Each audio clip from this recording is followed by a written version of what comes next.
કથાનો છેલ્લો દિવસ એ નિયમનો દિવસ છે, એ ખંખેરવાનો દિવસ નથી, કંઈક પામવાનો દિવસ છે. કુછ લેકે જાય, કણિકા લેકે જાય. આ એ સત્સંગ પ્રસાદ છે ભાઈ. ઘણાને ત્યાં આપણે જે એક ભોજન ના કરવું, આપણે કણિકા લઈશું અમે, અને અમે તો એમાં જ ટેવાયેલા છીએ મૌલેશભાઈ. પધરામણીઓમાં જઈએ એટલે પછી એટલું બધું લોકો મૂકે, ડ્રાય ફ્રૂટ મૂકે ને લીલા મેવા મૂકે, જાત જાતનું મૂકે, પછી એમાંથી એક બદામ લઈએ, પછી કે આટલું જ જે ભાઈ અમારે 12-15 જગ્યા જવાનું, એક એક બદામ ખાય તો 15 બદામ થઈ જાય. તે કણીકું લેતા લેતા કેટલી બધી બદામો થઈ જાય ભાઈ. તે કણીકું લઈએ, પણ એક લીધું તો કહેવાય ને ભાઈ. એમ આપણે સત્સંગ કરીએ, એકાદ કણીકું લઈએ. આવો દિવ્ય સમય આપણને મળ્યો, આવો દિવ્ય અવસર મળ્યો, આવો દિવ્ય ઓપોર્ચ્યુનિટી મળી. એમાં કોઈ પણ શુભ વિચાર આપના અંદર જાગ્યો હોય એને ઇમ્પ્લિમેન્ટ કરો. તો અહીંયાથી આપણે 5 વસ્તુ લઈને જવાની છે, અને 5 માંથી એકાદ પણ કદાચ તમે નિયમને જો જીવનમાં આત્મસાત કરી લેશો તો એ મને લાગશે કે આ કથા કરવી અહીંયા સાર્થક રૂપ થઈ મૌલેશભાઈ. અને તમને એવું ના થાય આટલો બધો તમે ખર્ચો કર્યો અને 7 દાડા પછી અગર આમાંથી એક એક બૂંદ પણ લોકો લઈને જાય, એક એક સંકલ્પ લઈને જાય, 4-5 હજાર લોકો કોઈક સારો સુવિચાર લઈને જાય ને એના જીવનમાં ઇમ્પ્લિમેન્ટ થઈ જાય તો આ કથા કેટલી ફલીભૂત થઈ ગઈ કહેવાય ભાઈ. ખંખેરીને જાય તો 5 વસ્તુ આપણે લઈને જઈએ. પંચામૃત અહીંયાથી લઈને જઈએ. પહેલી વસ્તુ, અન્નનો કણ ક્યારે પણ બગાડીશું નહીં. આ બહુ નાની વાત છે, આ જરાય મોટી વાત નથી, આ બહુ નાની વાત છે. અને આ આપણા ડેઈલી રૂટીનના અંદર આપણે એને ચોક્કસ ઇમ્પ્લિમેન્ટ કરી શકીએ છીએ. ઘણીવાર આપણે એટલું બધું વેસ્ટેજ કરતા હોઈએ છીએ, યા તો થાળીમાં ઓછું લઈએ, જેટલું જરૂરિયાત છે એટલું લઈએ, બીજી વાર માંગવામાં ક્યાં વાંધો આવે છે ભાઈ. પણ અન્નનો કણ અમે બગાડીશું નહીં. એ અન્નનું સન્માન કરીએ, વિવેકપૂર્ણ રીતે એ અન્નને ગ્રહણ કરીએ, અન્નને લેતી વખતે પ્રસન્ન ચિત્ત રાખીએ. પછી જો તમારું મન કેવું પ્રસન્ન બને છે. ઘણા લોકો ભોજન કરે આમ ગુસ્સામાં ભોજન કરતા. ભોજન કરતી વખતે એટલી શાંત થઈ જજો, ગુસ્સો નહીં કરતા ભાઈ, પછી મનમાં એ જ ગુસ્સો ચાલ્યા કરશે. અન્ન દેવતા છે, આ ભોજન પણ એક ભક્તિ છે. આપણા ત્યાં દરેક વસ્તુનું મૂલ્ય છે. એક દીપક પ્રગટ કરીએ એ પણ ભક્તિ છે, એટલે આપણે ચંપલ ઉતારીને દીપકને પ્રગટ કરીએ છીએ, આ ભક્તિ છે. એ અગ્નિ દેવતાને આપણે પ્રગટ કરીએ છીએ. આપણે ત્યાં દરેક વસ્તુ એ દેવ સ્વરૂપ છે. એમ અન્ન દેવતા છે, અને એ અન્ન દેવતાનું સન્માન કોણે કહેવાય? આ તો ઠીક છે, આજના જમાનામાં આખી વસ્તુ પરિસ્થિતિ બદલાઈ ગઈ મૌલેશભાઈ. આમ તો ભોજન કરતી વખતે ચંપલ ના પહેરે, એ અન્ન દેવતાનું સન્માન છે. ચંપલ પહેરીને ભોજન ના થાય ને ચંપલ પહેરીને ભોજન ન બનાવાય.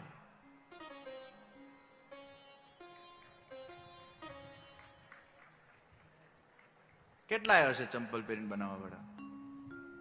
આ નાના નાના આચાર વિચારો આપણે ફોલો કરવાના જ ભાઈ. ચંપલ પહેરીને ભોજન ન બનાવાય અને ચંપલ પહેરીને ભોજન ન કરાય. ચંપલને હાથ લગાડો તો હાથ ધોવા પડે ભાઈ. હું ઘણી વાર જોઉં મૌલેશભાઈ, હા, અહીં બૂટ હાથથી કાઢે તો એવા બૂટ જ કેમ પહેરો છો, હાથ લગાડવા પડે.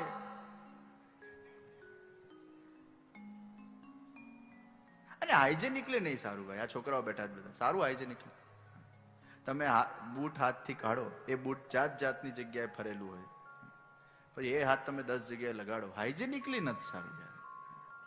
અને પાછા મને તો તકલીફ શું થાય, હું તો ઘણી વાર જોઉં જ નહીં. આ ખડા કામ જોવો તો તકલીફ થાય ને, જોવાનું જ નહીં યાર. આ બધું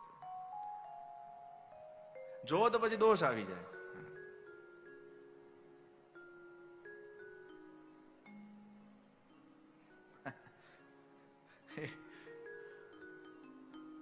જવા દો, હાથ નથી. પણ આ બૂટ કાઢીને પછી સીધી આરતી પકડે. ક્યાં બધું ને હાથ ધોવા પડે ભાઈ. આ જનરલ આચાર વિચાર આપણામાં નથી હોતા. બૂટ અડકીને આપણે હાથ ધો, પણ બૂટ જ એવા એ નિયમ લઈ લો. બૂટ એવા પહેરો જ નહીં કે જેને હસ્તનો સ્પર્શ કરવો પડે. આવા નાના નાના નિયમો લો જીવનમાં. હાથ જ ના અડવું પડે. હું કામ એવા સેન્ડલ આપણે પહેરવા જોઈએ જેમાં હાથ લગાડવા પડે? આપણે હાથ લગાડવાનો વિષય જ ના જોઈએ. એવી પરિસ્થિતિ જ ઉભી નહીં કરવાની કે જેમાં હસ્તનો સ્પર્શ કરવો પડે. આ નાના નાના નિયમો લેવાની જરૂર છે. અને આ તો પેલું સ્પ્રે બોટલ નથી આવતી, હાથે રાખો, ગાડીમાં રાખો, ઘરમાં રાખો, તરત હાથ અને સ્પ્રે થી હાથ, એ બહુ સારા. મોડાથી ગ્લાસ પીએ, જૂઠણ કરે, પછી બસ 10 જગ્યાએ અડકે, એટલે બધે જૂઠણ થયું, એઠું થયું. એ જ હાથથી મોબાઈલ અડકે. કેટલા લોકો અહીંયા બેઠા હશે જે મોડાથી પાણી પીધા પછી હાથ નહીં ધોતા હોય? એ પદ્ધતિ જ નથી. એ આપણી સંસ્કૃતિની પરંપરાઓ ભૂલાઈ ગઈ છે. એ બધું એઠું કરીએ છીએ, બધું જૂઠણ કરીએ છીએ, આખું ઘર આપણે અશુદ્ધ બનાવીએ છીએ. તો મોડાથી પીધા પછી આપણે હાથ ધોઈએ છીએ ભાઈ, બધું એઠું કરીએ છીએ. તો અન્ન ગ્રહણ કરતી વખતે પ્રસન્ન ચિત્ત રાખીએ. ગુસ્સામાં ન કરીએ, ઈર્ષામાં ન કરીએ, દ્વેષમાં ન કરીએ. એનું ઘણા ગુસ્સામાં લાત મારી દેતા હોય છે થાળીને, નથી જમવું, જાઓ મારે. આ અપમાન છે અન્ન દેવતાનું. ગુસ્સામાં લાત મારી દેતા હોય છે. તો અન્નનો કણ અમે બધા બગાડીશું નહીં. આ પહેલો નિયમ. બીજો નિયમ આપણે લઈએ કે આપણા અંદર જાણે અજાણે ઘણા બધા દોષો આવી જતા હોય છે, વિકારો આવી જતા હોય છે, અવિદ્યાઓ આવી જતી હોય છે. આપણે ગૌમૂત્રનું સેવન કરીએ ના, ગભરાશો નહીં. ગૌમૂત્ર એટલે કદાચ લિક્વિડ ગૌમૂત્ર, ગભરાશો નહીં. પણ આપણે કેપ્લેટ તો લેવાય ને ગૌમૂત્રની, ટેબ્લેટ ના લેવાય? ગૌમૂત્રની ટેબ્લેટ.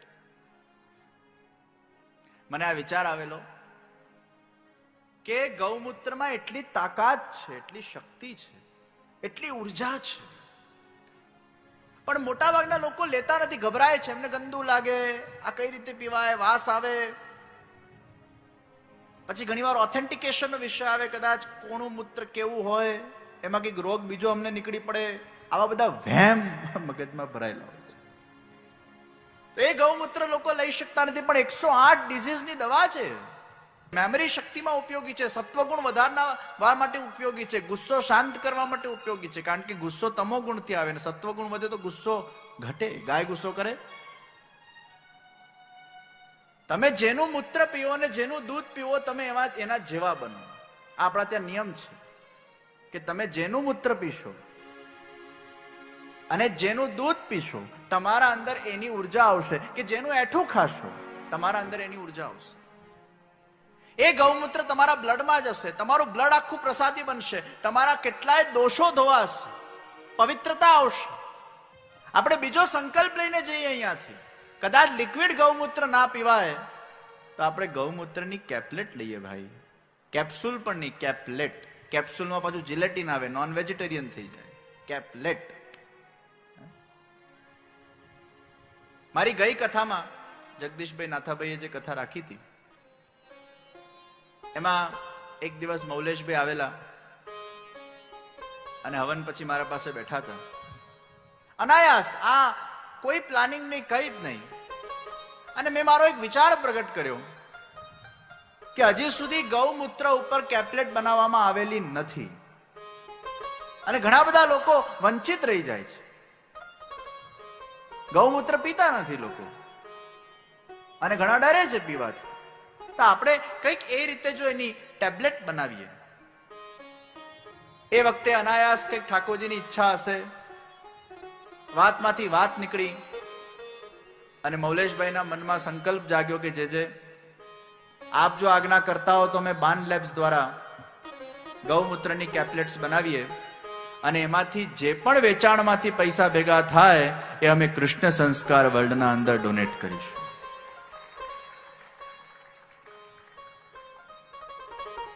તો આવી સારી ભાવના એ વખતે પ્રગટ થઈ કે લોકોને ગૌમૂત્ર પહોંચાડવામાં આવે ઘરે ઘરે. આજે વિદેશના લોકોને પણ અગર ગૌમૂત્ર પીવું હોય તો લિક્વિડ ફોર્મમાં મોકલવું ઇટ ઇઝ ટુ ડિફિકલ્ટ. એ કેપ્લેટ ફોર્મમાં જઈ શકે ને ગળતા ક્યાં વાંધો આવે છે? કોઈને તકલીફ નથી પડવાની. તો બીજો સંકલ્પ લઈએ, ગૌમૂત્રનું આપણે નિત્ય સેવન કરીએ. એમાં આપણા ઘણા દોષો ધોવાશે ભાઈ, અને બાળકોના અંદર મેમરી એ લોકોની સારી થશે. તમે એકવાર અનુભવી જો ડાયજેશનમાં બેસ્ટ. આપણે ત્રીજો સંકલ્પ લઈએ કે જે અન્નના માધ્યમથી આપણા અંદર ઘણા બધા વિકારો આવી જતા હોય છે, કારણ કે એ અન્ન શુદ્ધ રીતે બન્યું, અશુદ્ધ રીતે બન્યું, રેસ્ટોરન્ટમાં તમે ખાધું, ઓનિયન ગાર્લિક તમે ખાધા, અપ્રસાદી ખાધું, કોણે કઈ મનોવૃત્તિથી એને બનાવ્યું, તો એના ઘણા બધા દોષો, અન્ન દોષ આપણા અંદર આવે છે અને એ આપણા બ્લડમાં જાય છે. આપણું બ્લડ પણ વિકાર વાળું થાય છે. તો એના શુદ્ધિકરણ માટે આપણે ત્રીજો નિયમ લઈએ, જે લોકો એકાદશીનું વ્રત કરતા નથી એ એકાદશીના વ્રતનો નિયમ લે. મહિનામાં 2 દાડા ફક્ત આપણે ફાસ્ટિંગ કરવાનું છે ભાઈ.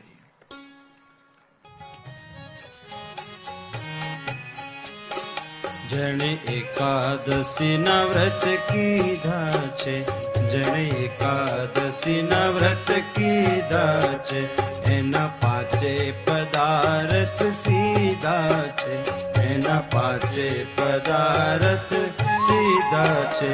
એને પ્રભુએ પોતાના કરી લીધા છે, એને પ્રભુએ પોતાના કરી લીધા છે. ધન એકાદશી, ધન એકાદશી, એકાદશી કરીએ તો વ્રજ સુખ પામીએ. ધન એકાદશી, ધન એકાદશી, એકાદશી કરીએ તો વ્રજ સુખ પામીએ. એકાદશી કરીએ તો વ્રજ સુખ પામીએ.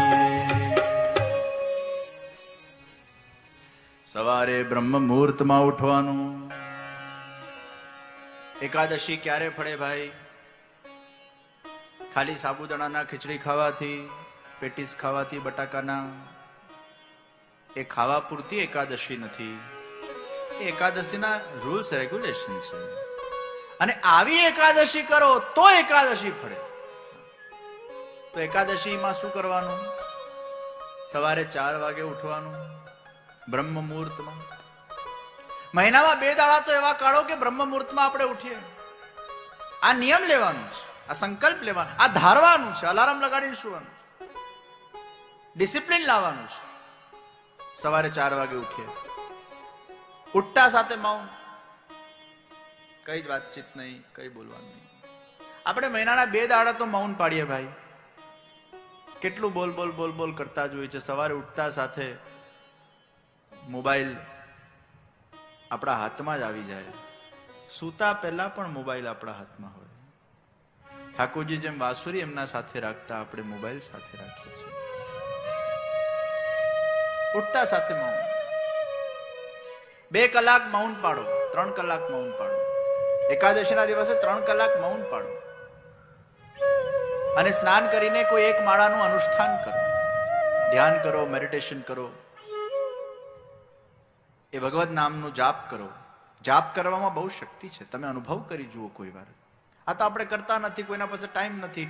ઘણી વાર એમ વિચાર આવે એમ જપ કરવાથી શું મળતું હોય, અને પાછા અધીરા એટલા થઈ જાય, 2-4 જપ કરીને પછી તરત ફળ માટે રાહ જોઈને બેસતો હોય. એવું થોડું થતું હોય. એને સિદ્ધ કરવું પડે. તો એકાદશીના દિવસે કોઈક માળા કરો, શ્રી કૃષ્ણ શરણમ મમની કરો. એકાદશીના દિવસે કોઈ પણ મંત્રનું અનુષ્ઠાન કરો. 11 ઇન્દ્રિયોને શુદ્ધ કરવાની છે. 11 ઇન્દ્રિયોને આપણે પોષણ આપીએ છીએ જાપના માધ્યમથી, મનનના માધ્યમથી, ચિંતનના માધ્યમથી. એકાદશીના દિવસે જૂઠું બોલો એટલે પોઈન્ટ કપાયા. એકાદશીના દિવસે ગુસ્સો કરો, પોઈન્ટ કપાયા. એકાદશીના દિવસે વ્યસન કરો, પોઈન્ટ કપાયા. એકાદશીના અંદર તમે પિક્ચર જુઓ, સિરિયલ જુઓ, પોઈન્ટ કપાયા. આમાંથી કેટલાય લોકો જેટલાય આંગળી ઊંચી કરેલી હશે આ કોઈ રૂલ્સ ફોલો નથી કરતા. આપણે આમ એકાદશી કરીએ છીએ એમ કહીએ છીએ કે મેં ઉપવાસ કર્યો, પણ ઉપવાસના સાથે સાથે તમારે ઇન્દ્રિયોનો નિગ્રહ પણ કરવો પડે. એક બાજુ તમે ઉપવાસ કરો અને બીજી બાજુ પિક્ચરો જુઓ તો એ ઉપવાસ ના કહેવાય, ઉપવાસ તૂટી ગયું કહેવાય. તમે જુઠ્ઠું બોલ્યા, ઉપવાસ તૂટી ગયો કહેવાય. તમે ગુસ્સો કર્યો, ઉપવાસ તૂટી ગયો કહેવાય. તો એકાદશીના દિવસે આ બધી વસ્તુઓનો પણ આપણે ધ્યાન રાખવાનું છે. આખો દાડો કાઢીએ તો પ્રયત્ન કરીએ એ સાત્વિકતાથી નીકળે અને કેવલ સત્વગુણનું સંચાર આપણી ઇન્દ્રિયોને આપણે એ દિવસે કરવાનું છે. એકાદશીના દિવસે ભોગ કરવાનો નથી. એ યોગનો દિવસ છે, ભોગનો દિવસ નથી. એટલે આપણે ભોજનમાં પણ ભોગ નથી કરતા, દૂધ અને ફ્રૂટ પર કરીએ છીએ સવિશેષ. કોઈને ડાયાબિટીસ હોય, તબિયત ખરાબ હોય અને એ બીજું ભોજન કરે અલગ વાત છે, ફરાર, પણ દૂધ અને ફ્રૂટ પર થાય છે. આ શ્રેષ્ઠ એકાદશી છે અને આમ પણ ડાયજેશન માટે સારું. ભાઈ, આયુર્વેદ કહે છે કે તમે જે પણ ખાઓ છો એમાંથી 5% પચતું નથી, 95% પચે છે. મારા ડાયાભાઈ તો આયુર્વેદના ખૂબ જાણકાર છે. આજે સવારે મને એટલી સરસ સરસ વાતો કરી. એમને તો ગામડામાં કેટલા બધાના ઓપરેશનો પણ કરી નાખ્યા, ચીરા મારી મારીને સીવી કાઢ્યા. અને પાછા ઓપરેશન કરવાની પદ્ધતિ તો સાંભળો. સામેવાળાને કે શ્રી કૃષ્ણ શરણમમાં બોલતા આવડે જ તને? પેલો કે હા, મને ઓપરેશન કરતા નથી આવડતું, પણ તને કૃષ્ણ ભગવાનનું નામ બોલતા આવડે છે ને, તો તું તારી નૈયા પાર. અને આમ ચીરી નાખે, સીવી નાખે, કોથળું ખોલે જેમ બંધ કરી નાખતા હોય. એવી શક્તિ ભગવાને એમને આપેલી અને પાછા સફળ ઓપરેશનો કર્યા. આ રીતે ભગવત નામમાં વિશ્વાસ રાખીને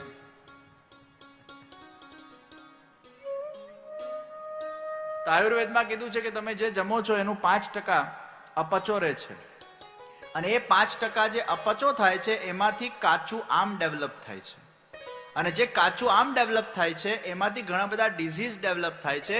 એ કાચું આમ ડેવલપ ન થાય એ 5% જે અપચો આપણા અંદર ભરાતો જાય એને પચાવવા માટે આપણે એકાદશીનું વ્રત કરવાનું છે, ફાસ્ટ કરવાનું છે. તો ત્રીજો સંકલ્પ લઈએ, એકાદશી કરવાનો. ચોથો સંકલ્પ લઈએ,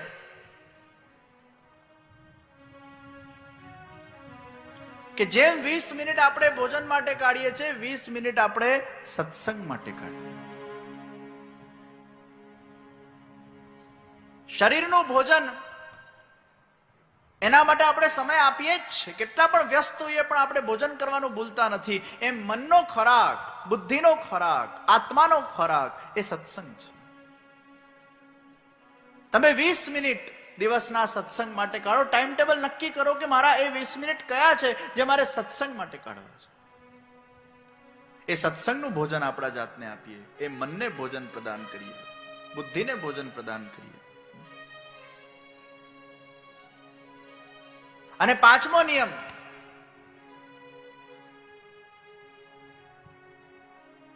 વર્ષમાં એકવાર કોઈક તીર્થયાત્રા પર જઈએ.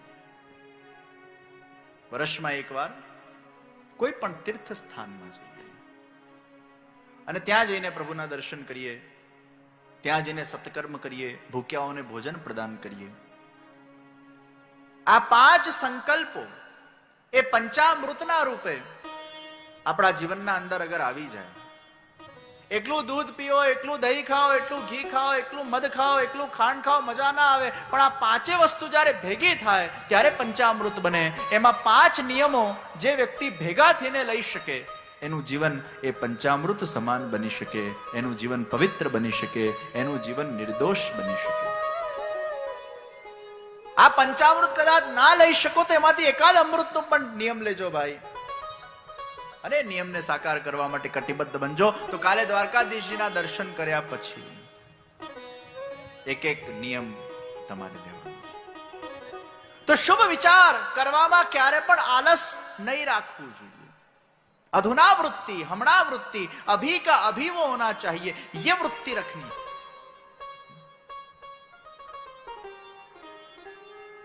દ્વારકાધીશજી આજે મૌલેશભાઈના ઘરે પધાર્યા છે. એક અનેરો આનંદ છે. હમણાં શ્રીનાથજીના ધ્વજાજી અમારા પીજના લાલાભાઈના ઘરે પધારેલા. એવો અનેરો આનંદ. આજ રીતે બધા વૈષ્ણવોનું ભોજન, સત્સંગ પછી ભોજન, દર્શન પછી ભોજન, એની એક વિશેષ તૃપ્તિ છે, અલૌકિક આનંદ છે. તો અધુનાવૃત્તિ सम्यक आपती समाप्ति, कुछ यहां से प्राप्त करके जाना है, एक आध बूंद यहां से लेकर जानी है. એટલે કીધું આજનો લાહો લીજીએ રે, કાલ કોણે દીઠી છે ભાઈ. એક ગેમ રમીએ, ચાલો હાલો, આંખ બંધ કરો બધા. હું ઘણી બધી વાર ગેમ રમાડું છું. આમાં શું છે કે આપણા અંદર વિચારો ઘણા હોય છે પણ ક્લિક નથી થતું, અને ઘણી સારી વસ્તુ આપણને ખબર પણ હોય છે, ક્લિક નથી થતું. ભાઈ ઇલેક્ટ્રિસિટી કેટલી પણ હોય પણ જ્યાં સુધી બટન ના દબાવો ને અજવાળું ના આવે. ઇલેક્ટ્રિસિટી કેટલી પણ હોય. આપણે આંખ બંધ કરીએ, ચાલો બે આંખના વચ્ચે ધ્યાન કેન્દ્રિત કરો. તમારી જે ઉંમર હોય એનું સ્મરણ કરો. ઉંમરના આંકડાને બે આંખના વચ્ચે લાવો.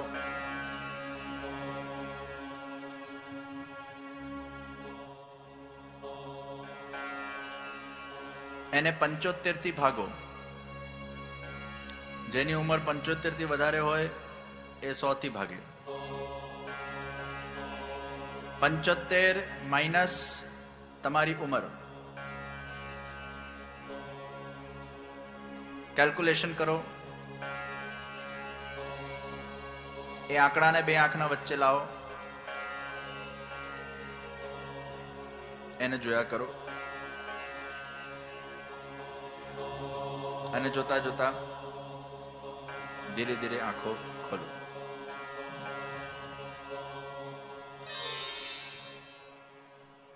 આ જે આંકડો આવ્યો ને એટલા વર્ષ આપણી જિંદગી છે ભાઈ. આ બહુ સિમ્પલ છે. 75 મેં એટલે કીધું કે 75 પછી એ જેટલા જીવીએ છે એ બોનસ છે ભાઈ. કારણ કે પછી ઠેકાણું નહીં. કાંધાનો દુખાવો, સાંધાનો દુખાવો, પગનો દુખાવો, જાત જાતના ઓર્ગન્સ આપણા બગડવા લાગે, પછી ઠેકાણું નથી. પછી જેટલું જીવીએ છે એ બોનસ છે. પણ 75 થી ભાગીને જે આંક તમને દેખાયો, હવે તમારા જાતને કહો, આ જપ કરતી વખતે રોજ તમારા જાતને કહેવાનું છે કે મારા પાસે આટલા જ વર્ષ રહ્યા છે, બહુ ઓછો ટાઈમ રહ્યો છે ભાઈ, અને એ સમયને હવે મારે દિવ્ય બનાવવું છે. પરિવાર માટે તમે કર્યું, સમાજ માટે કર્યું, હવે આત્મકલ્યાણના રાહ પર આપણા જાતને લઈ જવાનું છે. આધ્યાત્મિક કાર્યોની સુગંધ જીવનમાં ફેલાવાની છે. માનવતાના કાર્યોની સુગંધ ફેલાવાની છે. इसलिए मैं हर बार कहता हूं 55-60 વર્ષ પછી સુધી ભોગ કરજો, પછી ભોગ આપજો ભાઈ. પછી ગ્લોબલ વિલેજ કોન્સેપ્ટ, આ વિશ્વ મારું ઘર છે, વિશ્વ મારું પરિવાર છે, આ ભાવને જાગૃત કરવાનું છે. પૂરા વિશ્વ મેરા પરિવાર.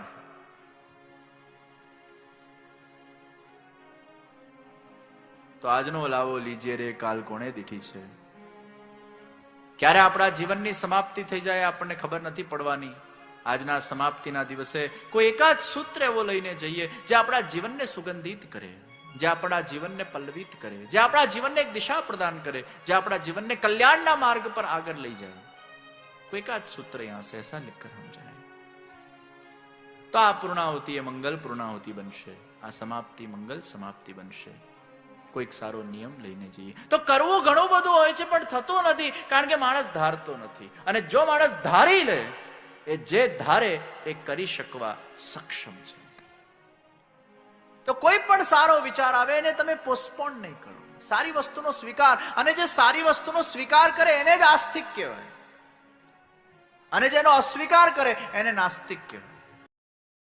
શ્રી પ્રભુને પ્યારા શ્રી યમુનાજીના લાડીલા એવા રસિક સત્સંગી વૈષ્ણવોને જય શ્રી કૃષ્ણ. જે શ્રીના આ વચનામૃત તમને ગમ્યા હોય તો આ વિડીયોને લાઈક કરજો, શેર કરજો અને કમેન્ટ બોક્સમાં જય શ્રી કૃષ્ણ જરૂર લખજો. અને અમારી ચેનલ શ્રી વલ્લભને સબસ્ક્રાઈબ કરવાનું ભૂલશો નહીં.